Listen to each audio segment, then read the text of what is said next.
दोस्तों SBI clerk 2023 mind में आते ही सबसे पहले कंसेप्ट आता है कि सर 70% या 75% हमें स्कोर चाहिए। तो दोस्तों ये तो कंफर्म है कि इतना स्कोर चाहिए। अब मैं अगर अपने सेशन इंग्लिश की बात करता हूँ तो दोस्तों ये कंफर्म है कि एग्ज़ाम आप आराम से क्रैक कर सकते हैं अगर आपकी सही स्ट्रेटजी है दोस्तों। अब स्ट्रेटजी क्या है, क्योंकि आप यूट्यूब पे देखते हैं बहुत से लोग यही बात कर रहे हैं, स्ट्रेटजी स्ट्रेटजी स्ट्रेटजी। हम प्रैक्टिस करेंगे, हम मॉक लगाएंगे दोस्तों, बिल्कुल सही बात। लेकिन अगर क्या हम उसको इंटरनली समझने की कोशिश कर रहे हैं, क्या हम सेक्शन वाइज उसको समझने की कोशिश कर रहे हैं दोस्तों, और अगर नहीं कर रहे हैं तो कहीं ना कहीं यही हमारा सबसे बड़ा ड्रॉबैक है। अब अगर हम अपने एग्ज़ाम की बात करते हैं, जैसे कि आप स्क्रीन पर देखते हैं, वी हैव मेजरली 5 इश्यूज़। अब 5 इश्यूज़ क्या हैं दोस्तों? Comprehension, cloze test, para jumbles, grammar and vocabulary. अब ये जो 5 सेशन है दोस्तों, यही हमारे एग्ज़ाम की बैकबोन है, और मेरे हिसाब से हर कोई स्टूडेंट एग्ज़ाम पास कर सकता है अगर वो सही स्ट्रैटेजी को अडॉप्ट करता है दोस्तों। चलिए, अच्छा, बहुत से स्टूडेंट का मानना होता है कि सर मेरा तो मैथमेटिक्स स्ट्रॉन्ग है, मेरा रीजनिंग स्ट्रॉन्ग है, मेरा इंग्लिश स्ट्रॉन्ग है। सो दोस्तों आपको एक चीज़ तो कंसिडर करनी होगी, ये जो एग्ज़ाम है ये एक ऑटो रिक्शा है। यस, बिल्कुल, you heard it absolutely right. This is a kind of auto rickshaw. Means it got 3 wheels. One is of English, one is of mathematics, one is of reasoning. अब now you suppose कि इसमें से एक जो tyre है वो puncture है, then obviously ये जो ऑटो रिक्शा है ये ड्राइव नहीं हो पाएगा दोस्तों। तो दोस्तों इसलिए आपको ये तो कंफर्म करना होगा कि आपको सबसे पहले एक बिलीव तो लाना होगा कि आपको तीनों सेक्शन में अपने आप को स्ट्रॉन्ग करना होगा, क्योंकि आजकल जो कट ऑफ है दोस्तों वो 70+ जाती है दोस्तों। ये कहते हुए थोड़ा दुख तो होता है।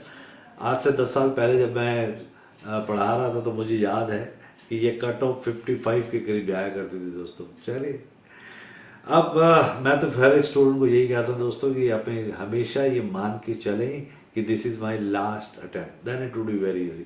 चलिए दोस्तों, बिना टाइम वेस्ट कर हुए स्टार्ट करते हैं आज का सेशन। मेरा नाम योगेश कुमार है दोस्तों। लास्ट 15 सालों से मैं मुखर्जी नगर दिल्ली के अंदर ऑफलाइन क्लासेस लेता आ रहा हूँ, और मुझे मौका मिला है कि मैं आपके साथ जुड़ सकूँ दोस्तों, और जैसा धमाल हमने ऑफलाइन किया वैसे हम ऑनलाइन कर सके।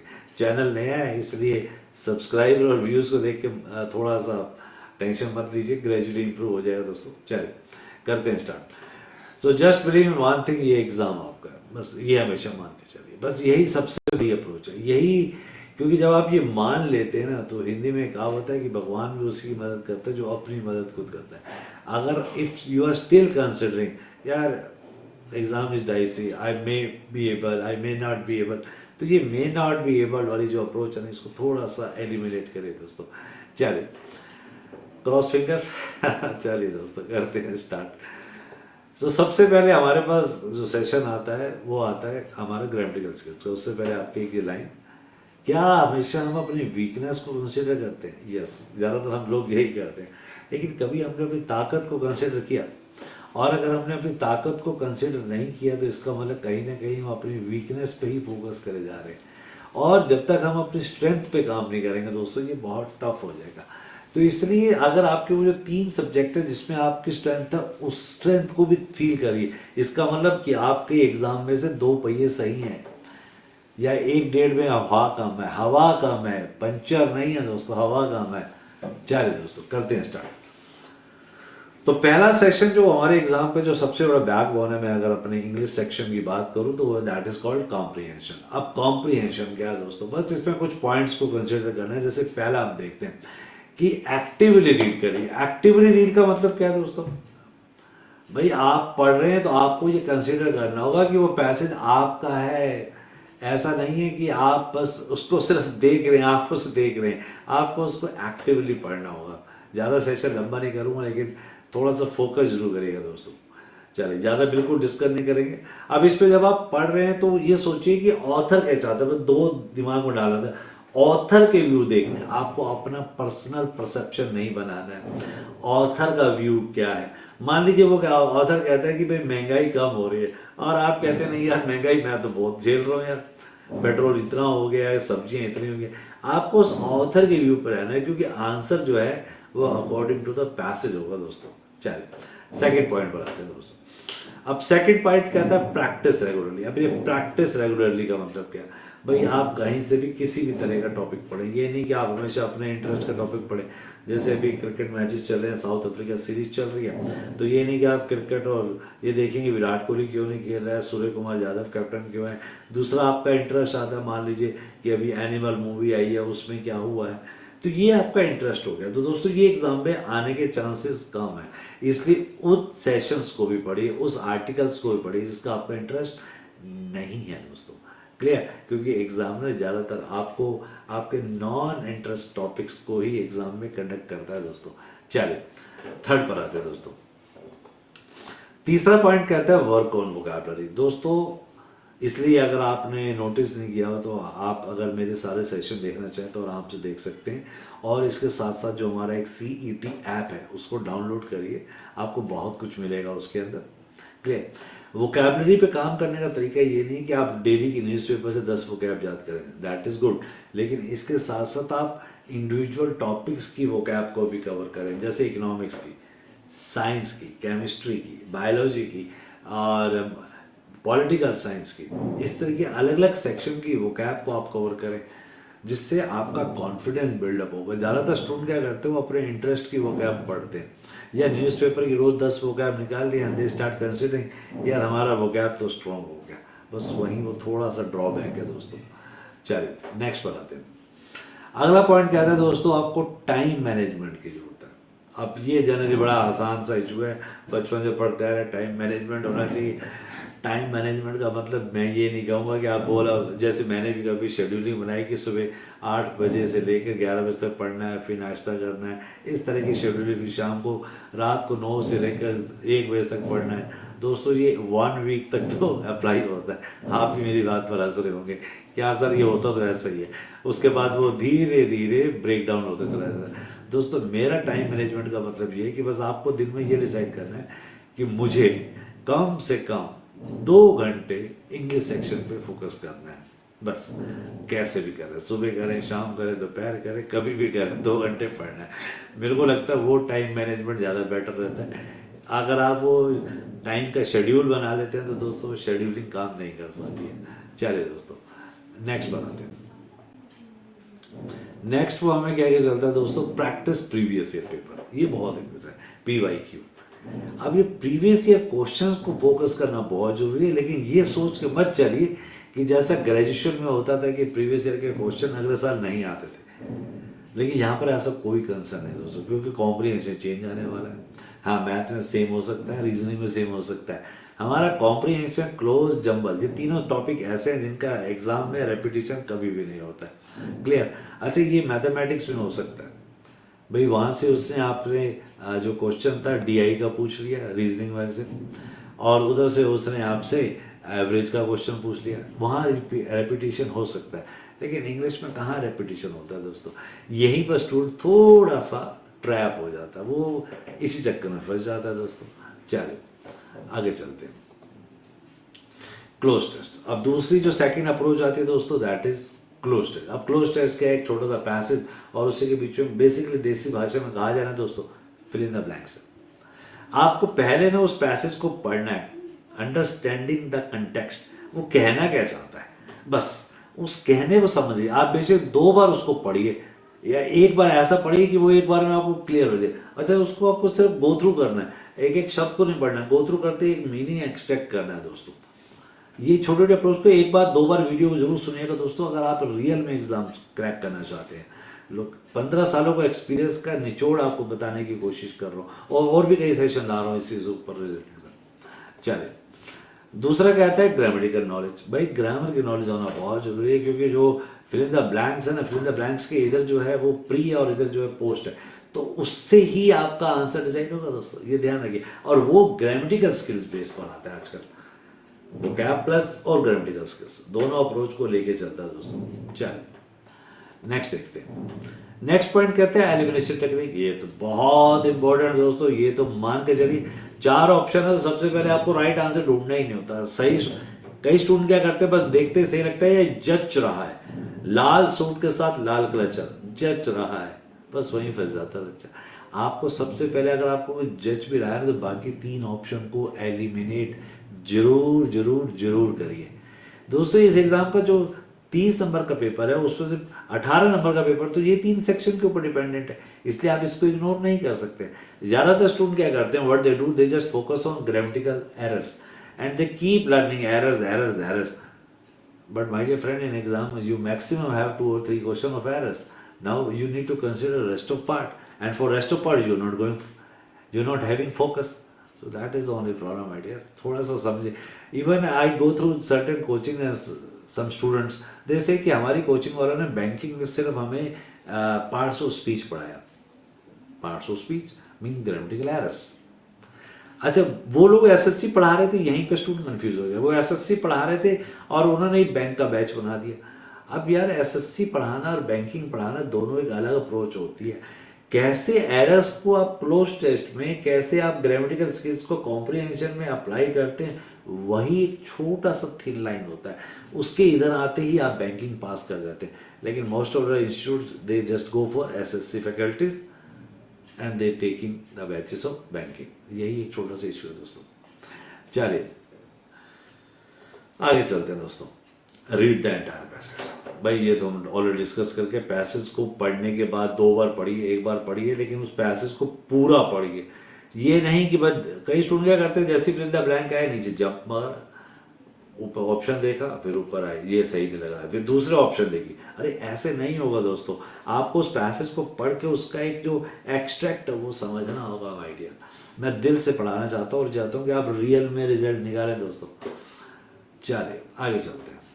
Practice regularly. भाई ये जो कंसेप्ट है रेगुलरली प्रैक्टिस तो इन सभी सेक्शन की करनी होती है, क्योंकि जब आप प्रैक्टिस करेंगे तब आपको समझ में आएगा कि आपके 4 ऑप्शन में जो आपने 3 आंसर दिए, हमारे 4 आंसर दिए, उसमें 1 सही था, 3 गलत थे। तो इसका मतलब कि आपका एक तुक्का सही लगा है, अप्रोप्रिएट अप्रोच नहीं थी दोस्तों। और इस एग्ज़ाम में अगर आपका 75 नहीं आया, मतलब 4 में से 3 नंबर नहीं आए, तो आप वैसे ही फेल हो जाएंगे दोस्तों। बहुत कड़वी बात है, लेकिन हिंदी में कहा वो मूवी का डायलॉग याद आ गया मुझे, अजय देवगन जी का, धंधा है पर गंदा है। क्या करें दोस्तों, कहना पड़ता है। चलिए करते हैं स्टार्ट। पैराजम्बल्स, ये है तीसरी अप्रोच। अब पैराजम्बल्स क्या है, उसने 4 सेंटेंसेस को शफल कर दिया। अब शफल तो कर दिया, अब हम क्या सोच रहे हैं, हम ढूंढ रहे हैं, वही हमारे को जो कोचिंग वाले या बुक वाले या यूट्यूब वाले सिखाते हैं कि सबसे पहले मेन सेंटेंस ढूंढिए। अरे नहीं, सबसे इसके ऊपर मैं अलग से फोकस करूंगा। सबसे पहले आप इंजन ढूंढिए। क्लियर? सबसे पहले आप इंजन ढूंढिए, और सबसे पहले इंजन ढूंढने का मतलब उस टॉपिक के अंदर जो कंसर्न है, किस टॉपिक पे काम कर रहा है, उसको ढूंढने की कोशिश करें। इसकी मैं दोस्तों अलग से वीडियो बनाऊंगा। वैसे 1-2 वीडियो बनी हुई है, अगर आप प्रीवियस वीडियोस को देखेंगे तो आपको मिल जाएगा दोस्तों। और वोकैब का इशू मैंने आपका ऑलमोस्ट सॉल्व कर दिया। आप हमारा CET जो ऐप है डाउनलोड करिए, और मोर देन 230 प्रैक्टिस सेट पढ़े हैं दोस्तों, उसको भी आप कवर कर सकते हैं। तो दोस्तों बस सही अप्रोच की जरूरत है। रोज 3, 4, 5 लगाएंगे ना, पेपर अल्टीमेटली पास हो जाएगा। चलिए दोस्तों करते हैं स्टार्ट। दूसरा, कनेक्ट सेंटेंसेस। भाई सेंटेंसेस का आपस में लिंक तो है, क्योंकि है तो वो एक पैसेज है।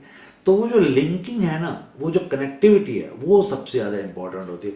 A B की है, B E की है, C D की है। ये जो कनेक्टिविटी है ना, यही मैटर करती है दोस्तों। अब इसको मैं अलग से आपको अलग वीडियो बना के दिखाऊंगा, लेकिन अभी आप थोड़ा सा लिंक समझें कि वो कनेक्टिविटी मैटर कर रही है दोस्तों। Third, practice rearranging. ये तो मैंने आपको पहले ही बताया कि you have to go for practice of each and every session individually. अगर आज आप कॉम्प्रिहेंशन कर रहे हैं तो आज पूरे दिन कम से कम 15 कॉम्प्रिहेंशन करिए। आज आप अगर पैराजम्बल स्टार्ट कर रहे हैं तो 1 नहीं 2 नहीं, कम से कम 10 पैराजम्बल करिए। क्लियर? यही एक सही अप्रोच होती है। चलिए नेक्स्ट करते हैं। Understanding context. भाई ये तो बहुत जरूरी है। पैसेज पढ़ने के बाद अगर आपको जब समझ ही नहीं आया है कि वो टॉपिक क्या कहने की कोशिश कर रहा है, तो आप तो फंस गए दोस्तों, आप तो डेफिनेटली फंस गए। इसलिए उस अप्रोच को समझना जरूरी है कि उसकी ट्रांसलेशन। इसलिए हम स्टूडेंट को ना, मैं सबसे पहले जब क्लास लेता था तो ऑफलाइन, अभी भी ले रहा हूँ कई जगह, तो सबसे पहले बच्चों को टेंस पढ़ाता हूँ। बच्चा कहता है सर बैंकिंग के लिए tense, I know I can speak English, मैं तो सर प्राइवेट जॉब भी कर चुका हूँ। Yes, my dear friend, you already have done private job, but you need to understand the right approach of translation. Unless you got the translation skill, it would be very tough. चलिए दोस्तों next one, grammatical rules. भाई grammar के rules आपको जरूर आने चाहिए, लेकिन ये अप्लाइड बेस पर होने चाहिए। ये नहीं कि नॉट ओनली के बाद बट आल्सो आता है, सुपरलेटिव डिग्री से पहले द आता है, ये अप्रोच काम नहीं करेगी। आपको उसकी ग्रामेटिकल अप्लाइड अप्रोच आनी चाहिए दोस्तों, वो है इस एग्जाम का जिस्ट। इतने साल पढ़ाने के बाद समझ में आया कि एग्जाम तो अप्लाइड बेस पे काम कर रहा है, उसे आपको स्कूल में टीचर थोड़ी ना बनाना है दोस्तों कि वो आपको ग्रामर के रूल्स पूछेगा। समझ रहे मेरी बात दोस्तों? चलिए आगे देखते हैं। Error identification. अब ग्रामेटिकल एरर, ये तो वो चैप्टर है जो हर एक स्टूडेंट का सबसे फेवरेट है, लेकिन दोस्तों मैंने इसको 4th नंबर पर रखा। क्यों? क्योंकि एग्जाम का जो मेन ऑटो रिक्शा वो 3 टॉपिक पर काम करता है, कॉम्प्रीहेंशन, क्लोज और जंबल। पहले उसको चलाइए, फिर ये सेशन अपने आप हो जाएगा, क्योंकि इसके ज़्यादा क्वेश्चंस नहीं है। क्लियर? इसलिए आपको ग्रामेटिकल और उसका सिंटैक्स और पंक्चुएशन का कंसेप्ट क्लियर होना चाहिए दोस्तों। क्लियर? चलिए, कंटेक्चुअल अंडरस्टैंडिंग। भाई एक सेंटेंस को दूसरा, आजकल तो सेंटेंस इंप्रूवमेंट ज़्यादा आता है, आजकल तो जो फिल इन द ब्लैंक्स है, फ्रेजर वर्ब वाला कंटेक्स्ट ज़्यादा आता है एग्जाम के अंदर। सो दोस्तों ये जो अप्रोच है ये आपकी आपस में लिंकिंग से क्लियर हो रही है, उस पर वो ग्रामेटिकल वो जो एसएससी वाली अप्रोच है वो यहाँ काम ही नहीं कर रही है, और यहाँ बच्चा फंस जाता है क्योंकि कोचिंग वालों ने वैसे ही पढ़ा डाला है, उन्होंने एसएससी वाली अप्रोच बैंकिंग में डाल दी है। अरे यार बच्चे को फंसा देते हैं कई लोग, बड़ा दुख होता है। कोशिश करिए, बल्कि वीडियो जरूर देखते रहिए सारे के सारे, अभी तक शायद 10-12 बन चुके हैं। और ग्रामर की प्रैक्टिस, रेगुलर प्रैक्टिस। चैनल को सब्सक्राइब नहीं किया दोस्तों, चैनल को सब्सक्राइब जरूर कर लेना, थोड़ा सा बूस्टअप मिलता है, और कर ही लेना दोस्तों प्लीज़। अगर आप देख रहे हैं कर ही लेना प्लीज़, क्योंकि आपके ही बेनिफिट के लिए बनाए जा रहे हैं वीडियोस, और हमें कुछ इस पर नहीं मिलता, सिर्फ बूस्टअप मिलता है दोस्तों।